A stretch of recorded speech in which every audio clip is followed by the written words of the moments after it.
अस्सलाम वालेकुम। हमारे मुल्क में जो किसी भी शादी ब्याह या गमी खुशी के मौके पर जो नीचे बैठने वाला सेटअप है, स्पेशली दरियों पर या कालीन्स पर, ये कुछ जो नफ़ासत के हवाले से दुरुस्त अमल नहीं है। वो कैसे? हम लोग घर से शूज़ पहन के हाथ धो के निकलते हैं और जहाँ भी जाएँ हम ताज़ियत के लिए या किसी भी हवाले से किसी शादी के फंक्शन में जाएँ या किसी के घर मेहमान नवाज़ बन के जाएँ, तो सबसे जो बड़ा प्रॉब्लम जो सबसे पहला प्रॉब्लम ये होता है, एक तो हम जो सफ़र करके जाते हैं, ठीक है जी, गाड़ी खोल के, गाड़ी में बैठ के, ट्रैवल करके, वहाँ उतर के लोगों से मिलना-जुलना रास्ते में, ठीक है जी। फिर घर पहुँच के जहाँ हमने ताज़ियत करनी है, वहाँ शूज़ हमारे बक्कल वाले हैं, तस्मे वाले हैं या हमारे जो शूज़ हैं वो अ, मतलब ओपन चप्पल नहीं है पहनी हुई हमने, तो हमने हाथ से शूज़ ओपन करने हैं, मतलब ज़िप ओपन करके शूज़ को ओपन करना है या बक्कल ओपन करके शूज़ को उतारना है, रिमूव करना है। दायाँ शूज़ दाएँ हाथ से और बायाँ लेफ्ट हाथ से, ख़ा चप्पल हो, ख़ा जूते हों, कुछ भी। ओपन चप्पल जो है वो सबसे बेस्ट रहती है ऐसे मौके पर अगर जाएँ तो। फिर हमने उन्हीं हाथों से सबसे मिलना है, ठीक है जी, हैंडशेक करना है, सलाम दुआ करनी है। फिर हमने वही शूज़ ओपन किए हुए रास्ते में चल के गए हैं, डिफरेंट यानी कि रास्ता साफ़ है, नहीं है, जो कुछ भी है। वैसे शहर का माहौल डिफरेंट होता है, लेकिन जो मैं वैसे बात कर रहा हूँ गाँव का भी माहौल डिफरेंट होता है। लेकिन हमारे मुल्क में जो है इस चीज़ का थोड़ा-सा ख़्याल नहीं रखा जाता है। वो क्यों नहीं रखा जाता है ख़्याल कि हम लोग इन चीज़ों को बहुत लाइट लेते हैं, इसीलिए हॉस्पिटल्स भरे हुए हैं बीमारियों से। सो उन्हीं हाथों से हमने सबसे मिले, ठीक है जी। अब जो जिन लोगों से हमने हाथ मिलाए बैठे, ठीक है जी, वो उनको भी इतना नहीं है कि यार हम अभी मतलब रिस्पेक्ट में बंदा ये तो नहीं कह सकता मैं तुम्हारे से हाथ नहीं मिलाता हूँ, ठीक है जी। आप हाथ करेंगे अ, ऑफ़र करेंगे तो दूसरा हैंडशेक करेगा, दूसरा ऑफ़र करेगा तो आपको हैंडशेक करना पड़ेगा।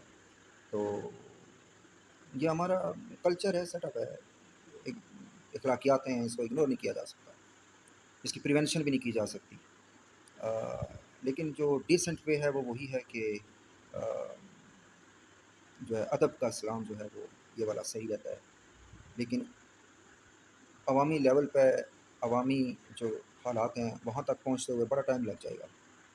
अच्छा फिर वो हाँ, हैंडशेक करके फिर बैठेंगे हम, ठीक है जी। अभी उन्हीं दरियों पे जूते लगे होते हैं, ठीक है जी, जूतों वाले भी लोग घूमते रहते हैं, ठीक है। और उन्हीं दरियों पे या उन्हीं कालीन्स पे हम बैठ भी जाते हैं, ठीक है जी। तो ये सेटअप बहुत यानी कि ये होना ही नहीं चाहिए। हाँ, ये इतना ज़रूर हो कि अगर फ़र्श के ऊपर आप कालीन बिछा लें या दरी बिछा लें या कोई भी चीज़ बिछानी है वो बिछा लें खूबसूरती के लिए। लेकिन जो सिटिंग अरेंजमेंट है वो चेयर्स पे होना चाहिए, सब के सब का, किसी एक का नहीं। फिर कुछ लोगों को कुछ प्रॉब्लम्स होती हैं, कुछ माज़ूर लोग आ जाते हैं, कुछ दीगर लोग आ जाते हैं या कुछ अ, जेंट्री के लोग आ जाएँ तो उनको फिर हम अलग प्रोटोकॉल देते हैं, उनको हम चेयर्स पे बिठाते हैं। फिर वो और बुरा लगता है वो जो लोग बैठे हुए हैं, ठीक है जी, कि हमें प्रायोरिटी नहीं दी, दूसरों को प्रायोरिटी दे दी। मैं ये बात नहीं कर रहा हूँ जेलसी की या मैं ये बात नहीं कर रहा हूँ कि मतलब मैं इक्वालिटी की बात कर रहा हूँ। नफ़ासत के हवाले से इक्वालिटी कायम करना कि सबके लिए सोचना कि ठीक है, यानी कि चेयर्स का अरेंजमेंट हो जाए, ठीक है। बैठ के ताज़ियत करनी है, खुशी-गमी में बैठ जाना है, फंक्शंस में जाना है, जहाँ भी। पहले वसाइल नहीं थे, अब भी नहीं है, कुछ लोगों के पास गुर्बत बहुत है, लेकिन एट लीस्ट हमें उस जो वही खर्च जो हम वो कालीन्स बिछाने में लगाएँगे, वही खर्च हम सिर्फ़ चेयर्स रख के अरेंजमेंट कर दें, तो इट्स वेरी फाइन। अ, और वही अरेंजमेंट हम यानी कि पैसे का बेस्ट यूज़ भी हो जाएगा, क्लीनिंग भी कायम रहेगी, नफ़ासत भी कायम रहेगी और एक-दूसरे से जो हम यानी कि बैठते हैं ताज़ियत करने के हवाले से कोई प्रॉब्लम नहीं रहेगी। सब जो है ना वो और दूसरा नीचे बैठना आज के दौर में शहर में जो लोग रहते हैं उनके लिए बड़ा मुश्किल है। बहुत अ, वो उन्हें उस बात का है ही नहीं कि यार नीचे कैसे बैठते हैं। जो लोग शहरों में रहते हैं तो उनके लिए बड़ी तकलीफ़देह हो जाता है वहाँ अ, अगर किसी जो डाउन सेटअप है उसमें उस पे बैठना। हाँ, जो लगे हुए हों जैसे मजलिस होती है बड़ी जो जो फ़ोम्स, मैट्रेसेस जो बिछाए जाते हैं, उन पे बैठना वो एक अलग सेटअप है, चलें थोड़ा-सा बंदा कंफर्टेबल रहता है। लेकिन सबसे यूनिक वे जो चेयर्स का किया है, बंदा यानी कि बगैर जो है वो ना उसके कपड़े गंदे होते हैं, ना उसके वो बूट उतार के फिर वो जुराबें उसने पहनी हुई हैं, नहीं पहनी हुई हैं। हर इंसान का अपना सेटअप है, लोग जुराबें पहन के ही बूट पहनते हैं, मैं वैसे बात कर रहा हूँ। हर चीज़ पे गौर-व-फ़िक्र करनी चाहिए। तो जो लोग यूँ ही बैठ जाते हैं, नीचे बैठना पड़ जाए उन्हें कालीन पर, तो एक तो उनके सारे कपड़े गंदे हो गए, फिर वो जुराबें जो हैं वो जब बैठेंगे तो उनकी जुराबें कपड़ों पे लगेंगी। फिर कई लोग माज़ूर होते हैं या कई लोगों को डिसेबिलिटी का प्रॉब्लम होता है, वो मूव फॉरवर्ड नहीं हो सकते हैं, वो नीचे नहीं बैठ सकते हैं, वो उनके लिए नीचे बैठ जाएँ तो उनके लिए उठना मुश्किल हो जाता है। तो उसका सबसे बेस्ट जो तरीका है वो चेयर्स सिटिंग अरेंजमेंट का तरीका है। इसके अलावा अगर आप जो एक और बात जो मैं मेंशन करना चाहूँगा कि जितने भी ये जो अ, आती हैं प्लेट्स और कैटरिंग का सामान, जितना भी कैटरिंग का सामान जो बाज़ार से आता है, हर गाँव, हर शहर, हर छोटा मोहल्ला अपने अरेंजमेंट कर ले मस्जिद में इज्तिमाई तौर पे है कि चीज़ें कलेक्ट करके रख लें, साफ़ सुथरी, नीट एंड क्लीन। अगर ऐसा नहीं हो सकता है, डेफ़िनेटली महंगाई का दौर है, ऐसा नहीं हो सकता। तो सबसे जो बेहतर इसका सॉल्यूशन है वो ये निकलेगा कि ये जितने भी कैटरिंग वाले हैं, इनसे जब भी सामान लाएँ तो स्पेशली जो मील सर्विंग के हवाले से है, खाना खाने के हवाले से है, जितना भी सामान हो इनको बोलें यूनिक होना चाहिए। चमचे टूटी हुई ना हों, प्लेटें टूटी हुई ना हों और इनमें वो गड़बड़ ना हुई हो, मतलब सही प्रॉपर तरीके से वॉश हुई हों और बिल्कुल सफाई और नीटिंग एंड क्लीनिंग मेंटेन रहनी चाहिए हाई स्टैंडर्ड पे। क्योंकि खाने पीने के मामले में आप लोगों को एहतियात करना ये होगी हमें सबको बीइंग अ नेशन कि हम नफ़ासत और क्लीनिंग की तरफ ज़्यादा तवज्जो दें ताकि हमारा जो बीमारियां हैं वो कम हो जाएं। अगर बीमारियां कंट्री से कम करनी है तो आपको मेरी बात पे गौर करना चाहिए कि खुशी हो, गमी हो, जो भी चीज़ें आप बाज़ार से कैटरिंग की लाते हैं बिल्कुल उनको प्रॉपर हाई स्टैंडर्ड की होनी चाहिए ताकि किसी भी तरह का कोई प्रॉब्लम क्रिएट ना हो, यानी कि हेल्थ के हवाले से कोई प्रॉब्लम क्रिएट ना हो। और मैं ये भी चाहूँगा कि जो फूड अथॉरिटी है, फेडरल फूड अथॉरिटी है या प्रोविंशियल फूड अथॉरिटीज़ हैं, उनको चाहिए कि ये चेक एंड बैलेंस कायम रखें जो है सफाई और नफ़ासत के हवाले से, ताकि जो जो कुछ भी अवेलेबल है वो परफेक्ट हो, यूनिक हो और स्क्रैचेबल ना हो। यानी कि होता है ना कि एक सोच बनी होती है कि यार एक ही मरतबा ले लो, 50 साल ये चलते रहेंगे सेटअप। तो ये सोच थोड़ी-सी चेंज करने की ज़रूरत है, इसकी एक लिमिट तय होनी चाहिए कि वो जो प्लेट्स आप ले रहे हैं, उनसे पूछ के लें या जिनसे बनवा रहे हैं उनसे पूछ के बनवाएँ कि इस प्लेट की लिमिट क्या है, कितने साल तक यूज़ हो सकती है, इस प्लेट की इस चम्मच की लिमिट क्या है, इस फ़ोर्क की लिमिट क्या है, इस जो है दीगर जो स्टफ़ है, ग्लासेस हो गए हैं, ग्लास हो गए, ये इनकी लिमिट क्या है, कप्स हो गए इनकी लिमिट्स क्या है कि ये कब तक हम यूटिलाइज़ कर सकते हैं, ठीक है जी। और एक जो है वो एक जो है वो सेल्फ रिकॉग्निशन की बात है कि खुद भी रिकॉग्नाइज़ करें कि जो प्लेटें हम यूज़ कर रहे हैं, क्या ये काबिल इस्तेमाल रही हैं या नहीं रही हैं? क्या इनमें स्क्रैच ज़्यादा तो नहीं पड़ गए? क्या चम्मच पे स्क्रैच ज़्यादा तो नहीं पड़ गए? क्या ये सेटअप ठीक चल रहा है? तो आपको खुद ये चीज़ें मेंटेन करनी चाहिए ताकि आपका बिज़नेस इफ़ेक्ट ना हो और आवाम को भी एक बेस्ट और यूनिक चीज़ उनको मुयस्सर हो, उनको भी प्रॉब्लम ना हो। क्योंकि उन्होंने तो आवाम ने तो मजबूरी में लेके जाना है, अगर किसी का कोई प्रॉब्लम हो जाता है तो उसने तो हर हाल में लेके जाना है। सो ये चीज़ें मैनेज करने की हैं, इस्लाहात, बेहतरी इसी तरह आती है कि हर चीज़ को एक प्रॉपर तरतीब के साथ चलाया जाए तो अ, बहुत ज़्यादा परफेक्शन आ जाती है। एक और बात जो मैं ये अर्ज़ करना चाहूँगा कि ये जितने भी जो टेबल्स रखे जाते हैं, जो डाइनिंग टेबल्स होते हैं, जो कैटरिंग के टेबल्स ऑर्गेनाइज्ड करके रखे जाते हैं 6 चेयर्स या 8 चेयर्स के साथ, तो जितनी चेयर्स हैं उसके हवाले से 2 चेयर्स पे 1 बिन या 3 चेयर्स या 4 चेयर्स पे 1 बिन एटलीस्ट ज़रूर होनी चाहिए। और चेयर्स के बिल्कुल जो सामने होनी चाहिए, जहाँ बंदा बैठे वहाँ उसके साइड पे होनी चाहिए। ये उसके जो जो बैठे तो उसके दोनों जो पाँव होते हैं ये टच ना करें, डिस्टर्ब ना हो वो। सो साइड पे होनी चाहिए, एक बंदा भी यूज़ कर लेगा और दूसरा बंदा भी यूज़ कर लेगा एक ही बिन को। सो 6 चेयर्स पे 1, 2, 4 बिन्स कर लें आप, 3 बिन्स कर लें, जो 4 बिन्स बेस्ट रहेंगी। उन पे प्रॉपर वो डिस्पोजेबल कवर्स लगे हुए हों, क्या कहते हैं उसको, जो बैग होते हैं पॉलीथीन के बैग्स, ताकि टेबल के ऊपर गंद पड़ने की बजाय बेहतर है कि उस बिन में गंद फेंक दे बंदा। ठीक है जी, किसी को कोई प्रॉब्लम हो सकती है, किसी के मुंह में कोई कोई स्टोन आ सकती है खाना खाते हुए, राइस खाते हुए कोई और प्रॉब्लम हो सकती है, कोई हड्डी आ सकती है, कोई हड्डी मिरक सकती है, कोई कुछ भी हो सकता है, कोई दांत टूट सकता है। सो जब आप ये फैसिलिटी प्रोवाइड करेंगे तो एटलीस्ट उस बंदे के पास ये ऑप्शन होगा कि वो पाँव से उसको बिन को स्लिप करके उसमें स्प्लिट कर सके, उसमें थूक सके, उसमें वो वेस्ट कर सके जो अनहाइजेनिक हो चुका है उसके लिए ईट करना, वाइल द ईटिंग।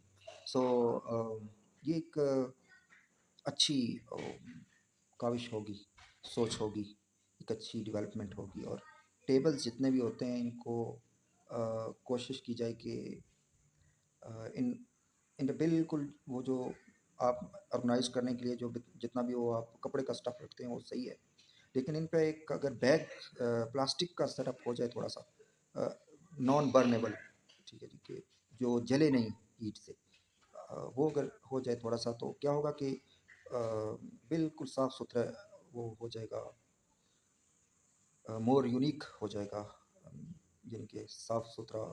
उस पर जब आप ला के डोंगे रखेंगे, उस पर आप प्लेट रखेंगे तो उसके लिए प्लेट्स रखेंगे तो या डोंगे रखेंगे तो साफ़ सुथरा होगा, यानी कि आप एक टिश्यू पेपर से उसको पूरा को क्लीन कर सकते हैं। फिर जब आप कहीं भी जाएं, यानी कि आप किसी शादी के फंक्शन में जाएं, किसी भी यानी कि खुशी गमी के किसी भी फंक्शन में जाएं, या यूं ही किसी के घर खाना खाने के लिए चले जाएं, तो आपको टेबल्स के ऊपर जो पड़ी हुई प्लेट्स हैं, आपको चाहिए कि एक टिश्यू उठा के उन प्लेट्स को हल्का सा, अगर आपको डाउट है थोड़ा बहुत, तो उनको क्लीन कर लें, या उनको, असल हमारे पास सेटअप नहीं होते ना, या आप एक छोटा सा हो ना लगा हुआ वैक्यूम का छोटा सा एक स्प्रे हो, या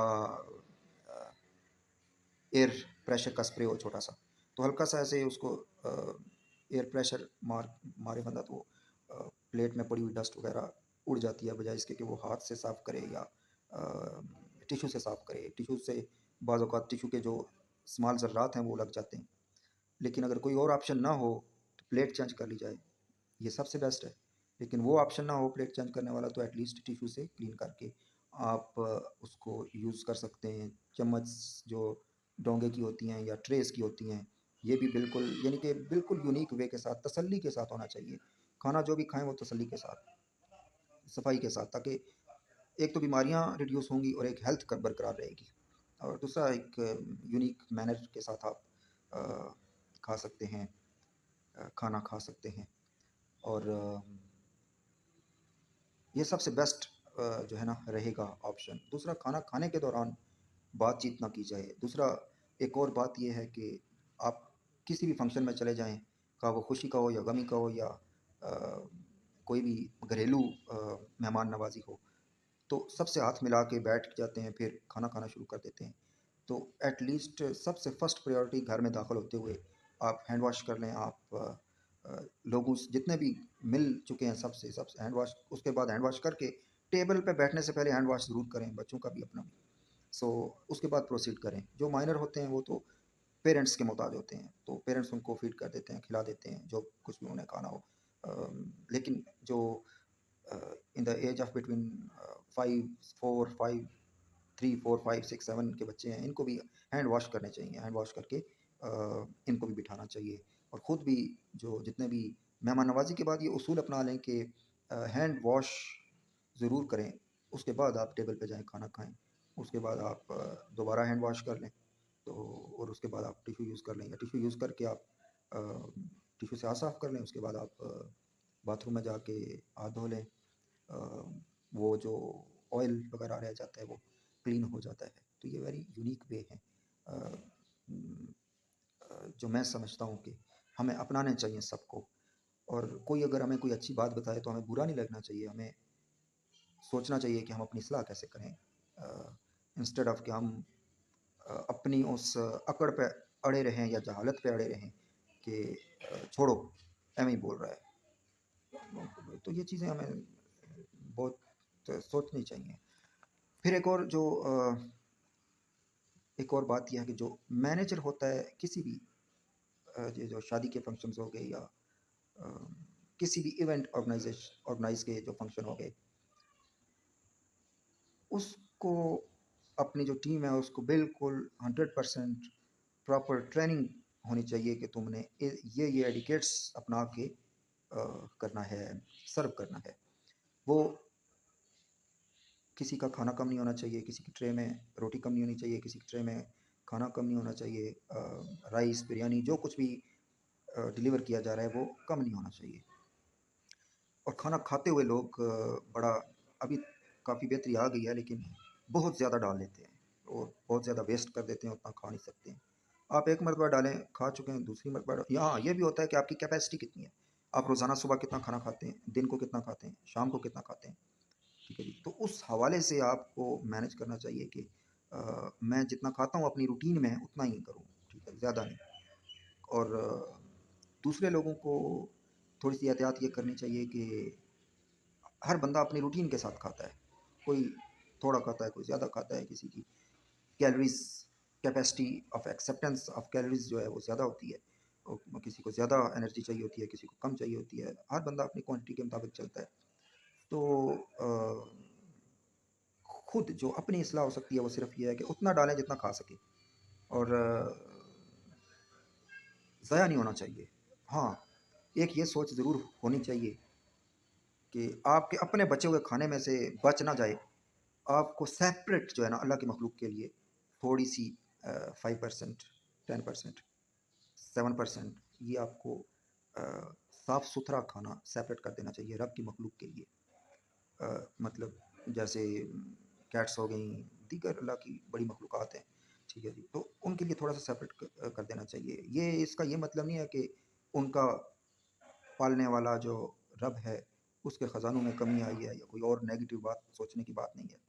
ये आपकी जो जेनेसिटी है, जो आपका रब से ताल्लुक़ है, उसको मजबूत करेगा कि देखो यार, मेरा बंदा मेरी मखलूक की फ़िक्र करता है, ठीक है, उसकी उसकी भूख को कम करने की फ़िक्र करता है। तो ये बरकतें अपने ऊपर नाज़िल करवाने का एक दरवाज़ा खोलने का सेटअप मैं बता रहा हूँ आपको। साफ़ सुथरा, ये नहीं कि अपना जूठा जो है ना बच गया है खा लेंगे, नहीं। साफ़ सुथरा उसको प्लेट में, अगर आपने नहीं खाना है, प्लेट में सालन खाना डाल दिया है आपने, तो थोड़ा सा राइस, या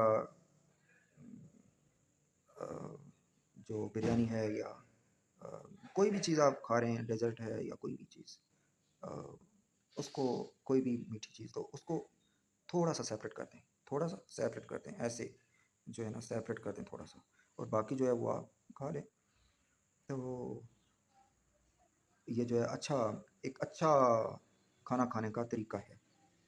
या आप पहले किसी और बर्तन में डाल के अलग कर दें थोड़ा सा, या आप रोटी खा रहे हैं, आपकी क्वांटिटी है कि आपने सुबह 2 पराठियाँ खानी हैं, आपकी क्वांटिटी है कि आपने रात को 2 रोटियाँ खानी हैं, आपकी क्वांटिटी है कि आपने दिन को 2 रोटियाँ खानी हैं।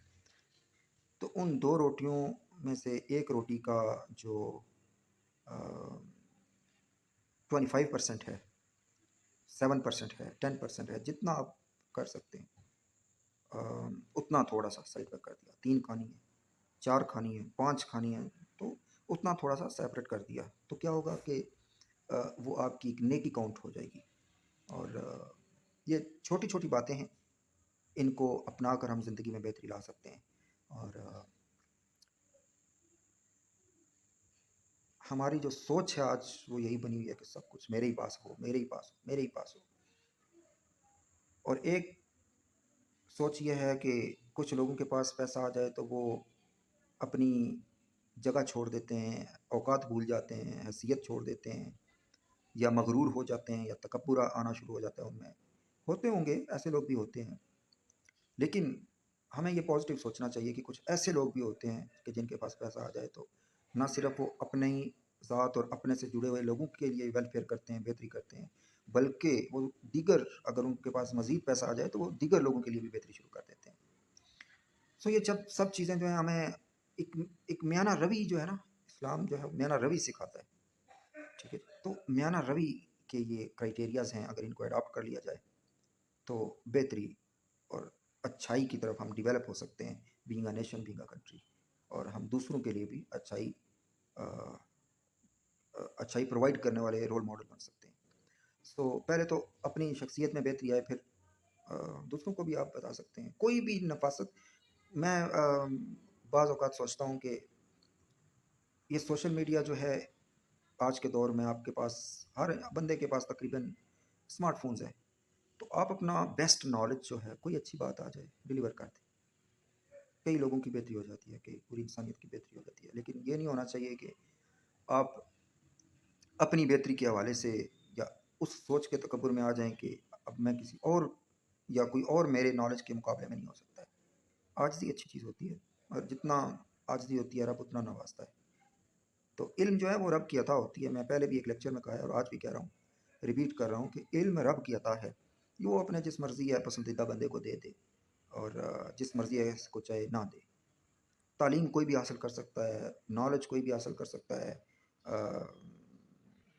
जो है वो ज़िंदगी गुजारने के एडिकेट्स किसी को भी आ सकते हैं। लेकिन जो मैं इल्म की बात कर रहा हूँ, इल्म इल्म वो रब की अता है कि वो अपने पसंदीदा बंदों में से जिसको चाहे दे, कोई ज़ोर नहीं है उस पे। सो हमें हमारे लिए क्या ज़रूरी है कि हम अच्छाइयों को अडॉप्ट कर लें और नेगेटिविटी और बदी को इग्नोर कर दें, ताकि हम एक बेस्ट मुआशरा जनरेट कर सकें, एक बेस्ट सोसाइटी, एक बेस्ट नेशन जनरेट कर सकें, बेस्ट एक बेस्ट वर्ल्ड बन सके। इट मीन्स के एक अच्छा, देखे ना क्या मिला, कितने करोड़ों लोग मरे, खपे, जुल्म का शिकार हुए, क्या मिला किसी को, क्या पाया? खोया ही है ना सब कुछ। तो क्यों ना बेहतरी की तरफ आया जाए। और वो बेहतरी कैसे आएगी? वो सोच की पॉजिटिविटी से आएगी। तो सोच की पॉजिटिविटी यही है कि सबसे पहले हमारे जो अपने मामलात हैं, अपने से जुड़े हुए लोग हैं, मुल्क हैं, सब के हवाले से बेहतरी आना शुरू हो जाए। तो हम कुछ पॉजिटिव होंगे तो सब कुछ पॉजिटिव होता जाएगा। तो बाकी being a individual, being a nation, भी यूनाइटेड होकर हम चलेंगे तो मज़ीद बेस्ट तरीके से हम चलेंगे, और हम अपने जो मुल्क क्राइसिस में उलझा हुआ है, इससे भी निकल जाएंगे, और इंशाल्लाह हम मज़ीद दूसरों के लिए भी बेहतरियाँ करने वाले बन जाएंगे। और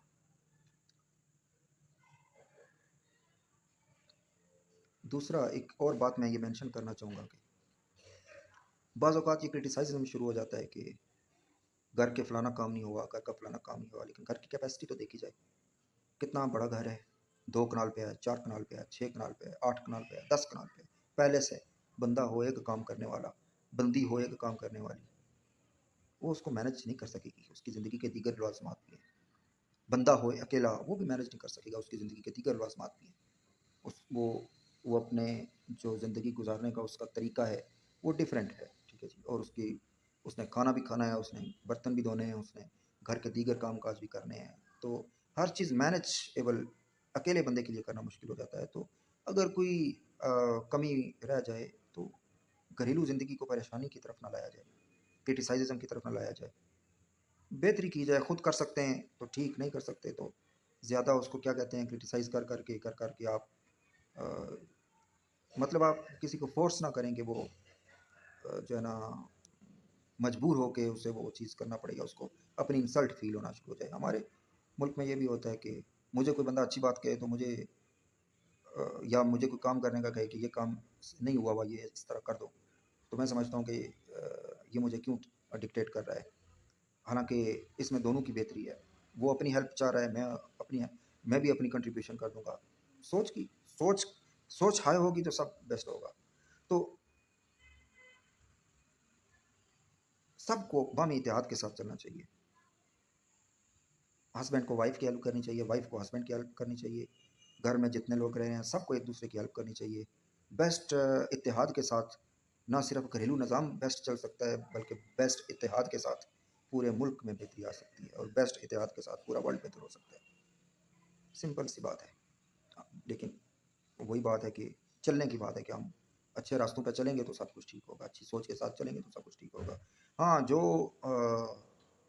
एक बात ये होती है जो डिफेंस लेवल की है कि अमन की ख्वाहिश को कमज़ोरी ना समझा जाए, ये तो डिफेंस से तो गाफिल बिल्कुल नहीं होना चाहिए, इसके मैं अगेंस्ट हूँ बिल्कुल। लेकिन जो आम लोग हैं ना, आम लोग, सोसाइटी है, जो जो जो मुआशरा है, जो कल्चर है, ये उसी तरह मेंटेन और बरकरार रहने चाहिए।